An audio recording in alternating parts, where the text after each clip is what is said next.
दोस्तों नमस्कार। दोस्तों मैं बिमल शाही आप सभी लोगों का अपने चैनल में स्वागत करता हूं और उम्मीद करता हूं कि आप सब लोग स्वस्थ होंगे एवं मस्त होंगे।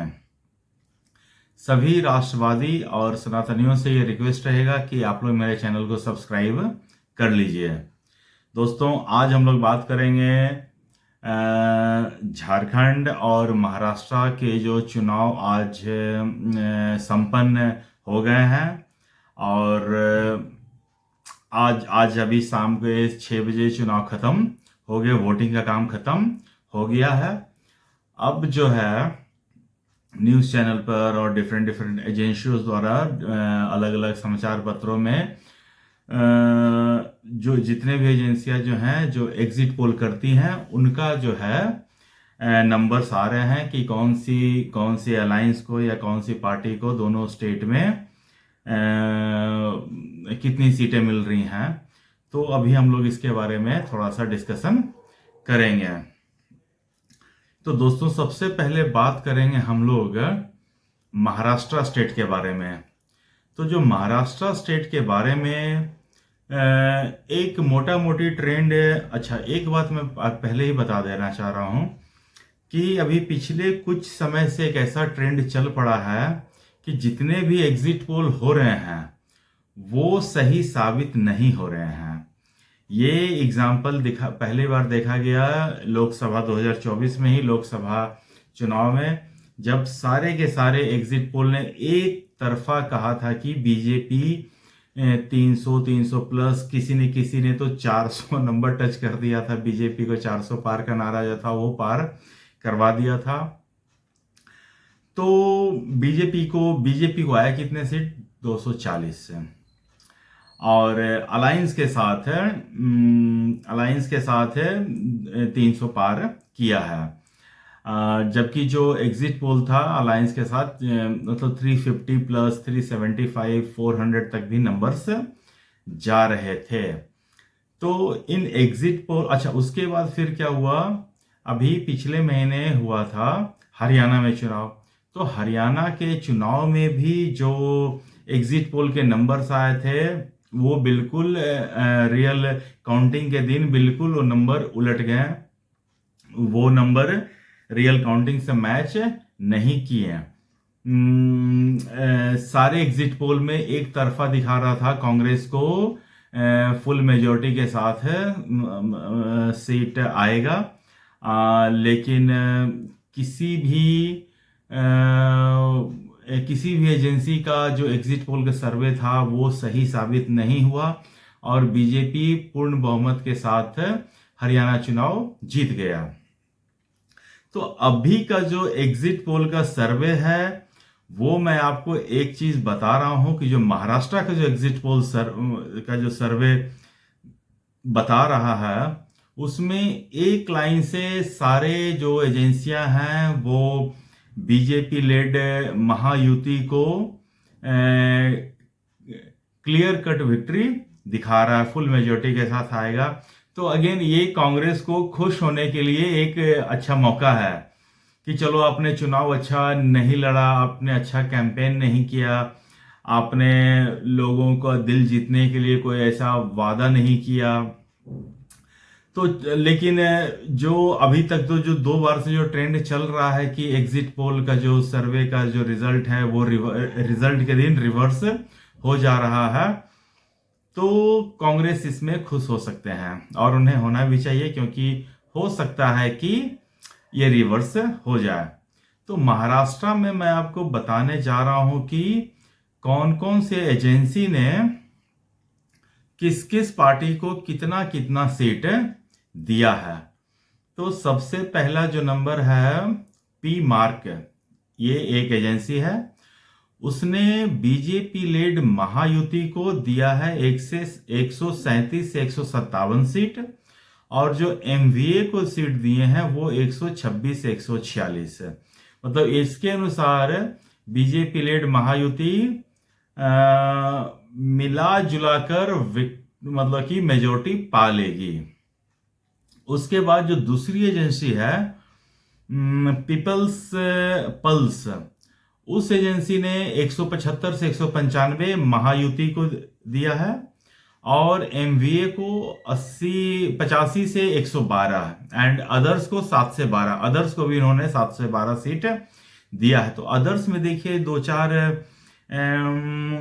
अल्पसंख्यक के मतलब कि एआईएम है, समाजवादी पार्टी है, और एक दो महाराष्ट्र के जो लोकल जो है जैसे नव निर्माण सेना, इन सब को भी कुछ सीटें ये देना चाह रहे हैं। उसके बाद नेक्स्ट एजेंसी है मेट्राइज की।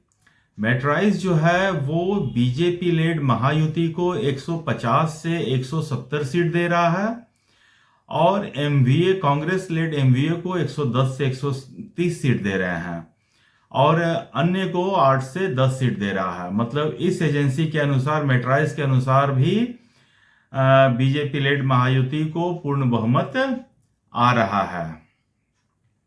उसके बाद एक है लोकशाही मराठी रुद्रा। ये एजेंसी सर्वे क्या कह रही है? ये कह रही है कि महायुति को 128 से 142 सीट मिल सकती है, और एमवीए कांग्रेस लेड एमवीए को 125 से 140 सीट मिल सकती है। अन्य को ये कुछ ज्यादा ही दे रहे हैं, 18 से 23 सीट दे रहे हैं। मतलब कि इस लोकशाही मराठी के अनुसार दोनों ही अलायंस में कांटे की टक्कर है, महायुति और महाविकास आघाड़ी में कांटे की टक्कर है, और किसी को भी अपने दम पर पूर्ण बहुमत नहीं मिल रहा है, और इन लोगों को इस एजेंसी के अनुसार इन लोगों को अदर्स पे डिपेंडेंट रहना पड़ सकता है। उसके बाद एक एजेंसी है जेवीसी। तो जेवीसी क्या दिखा रहा है? जेवीसी दे रहे हैं 105 से 126 महायुति को, एंड महाविकास आघाड़ी को 68 टू 91, और अदर्स को 8 से 12 दे रहे हैं। इसके अनुसार कुछ, मुझे लगता है कि इसके अनुसार कुछ 50-60 सीटों पर कांटे की टक्कर है, तो इसीलिए ये पूरा इसका रिपोर्ट नहीं है। उसके बाद आता है चाणक्य का नंबर। तो चाणक्य ने महायुति को 152 से 160 सीट दे रहे हैं, और महाविकास आघाड़ी को 130 से 138, और अन्य को 6 से 8 है। तो चाणक्य वाले भी बीजेपी लेड महायुति को पूर्ण बहुमत दिलवा रहे हैं। उसके बाद एक है दैनिक भास्कर।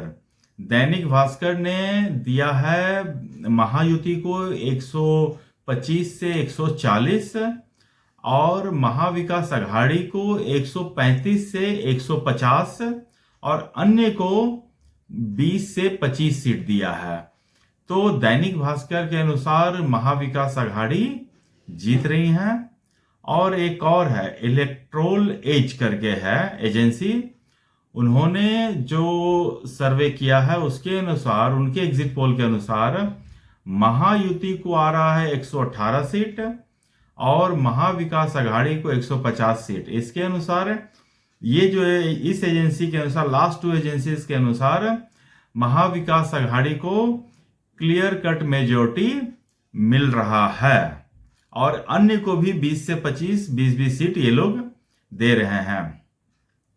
तो अगर आप देखें, ये जो इतने सारे एजेंसीज ने जो एग्जिट पोल किए हैं, उसमें एक आपको ट्रेंड दिख रहा है, और वो ट्रेंड ये है कि बीजेपी आगे रहेगी और महाविकास आघाड़ी पीछे रहेगी। और मैं एक बार फिर कहता हूं कि एग्जिट पोल सही गलत हो सकता है, मैं सिर्फ यहां पर किस एजेंसी ने क्या सर्वे किया है इसके बारे में बता रहा हूं। बाकी एक्चुअल काउंटिंग के दिन उलटफेर हो सकता है, ये पॉसिबिलिटी है। और दोनों ही पार्टियां, दोनों ही अलायंस जो है, इसको मानने को और न मानने को स्वतंत्र है, और दोनों के जो सपोर्टर्स हैं उनके लिए भी ये है कि वो इस सर्वे को माने या ना माने, ये उनका कॉल है। एजेंसी वाले तो सर्वे करते रहेंगे, और मैं पहले भी कह चुका हूं, एजेंसी वाले सर्वे करेंगे और करते रहेंगे।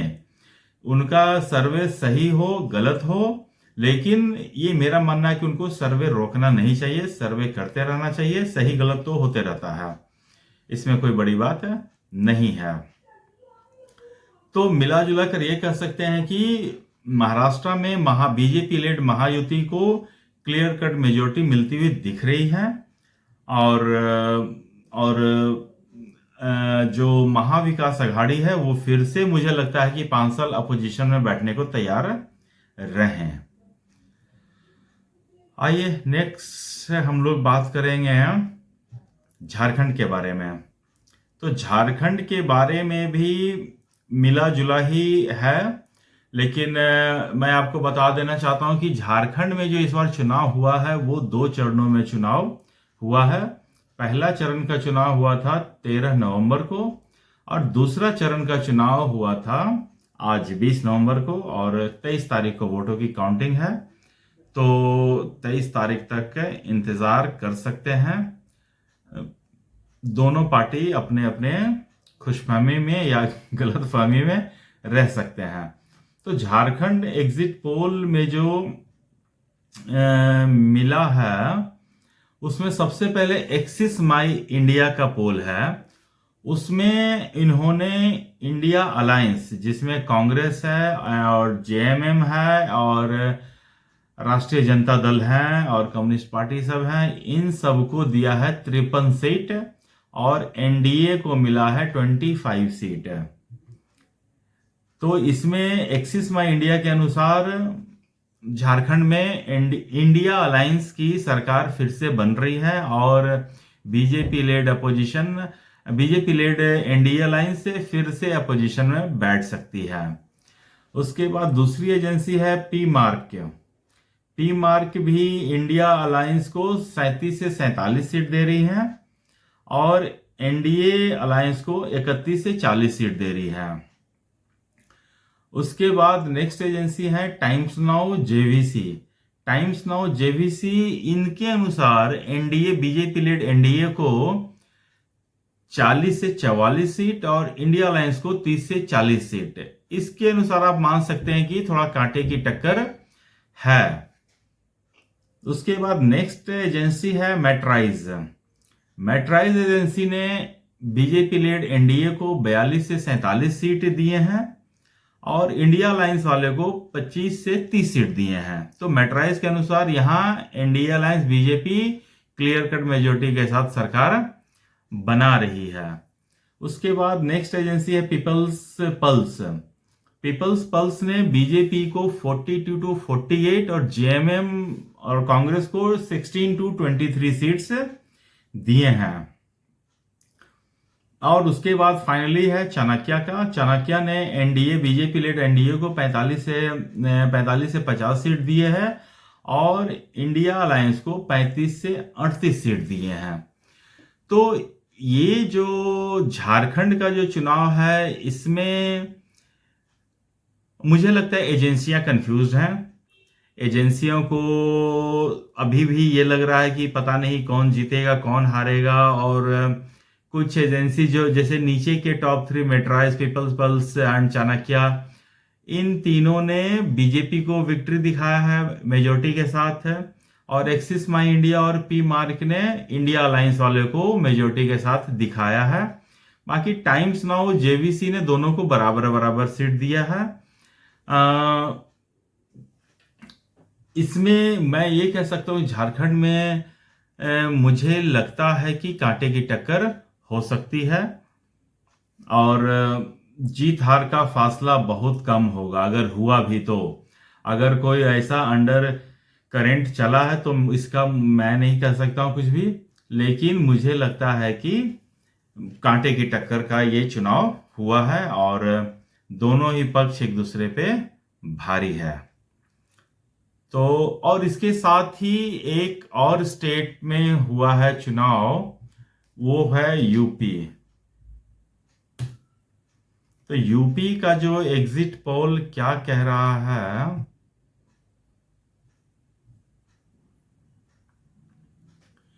यूपी में भी 10 सीटों पर 9 सीटों पर अभी चुनाव हुए हैं बाई पोल्स।